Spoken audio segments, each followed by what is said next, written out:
like with this one, yeah, the top lights around there, yeah, they forget to turn on as the doors open. Usually on every Gemini 2, yeah, you see the lights that are connected to this at the end of the bus, yeah.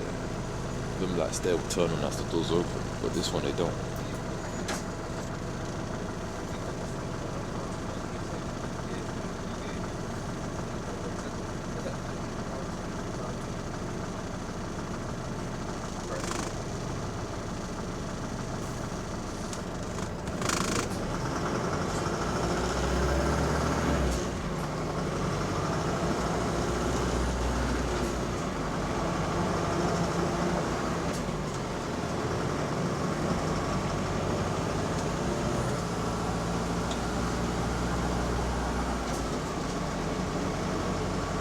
Stratton Road, Shooters Hill Road.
That fan is sounding knackered, fam. You hearing that?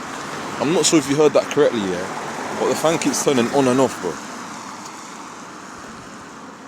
HV42. I've had this issue with E400s as well, man. Where the cooling fan just keeps turning on and off. Nah, but I had to shout it out, yeah. Nah, I have to shout out, yeah. Boss, thank you for stopping, yeah. Because the driver, he stopped it, yeah. When the boss is on diversion, even when it doesn't stop it. So I appreciate him for that one. I'm always the one saying that, man. You don't get none of these passengers appreciating the driver for actually stopping at stops they're not meant to stop at. Because the driver could happily just go past it and you'll be crying there sitting there. So I appreciate the driver for actually stopping it. No, but the thing is, yeah, some of these drivers, they complain that people don't say thank you to them enough. Then when we say thank you, they don't even acknowledge it. You know? That's one thing I hate. Of course, you shouldn't be doing good to expect a reaction out of it. You should be doing good because it comes from the heart. You know, too many people out here do good to get something out of it. So, you know what? I take back what I said, actually. I take back what I said. You should do good. You should just say thank you. You shouldn't expect anything else from it. You should just say thank you because it's good to say thank you. You get me? Too many people out here doing good to get something in return. You feel me?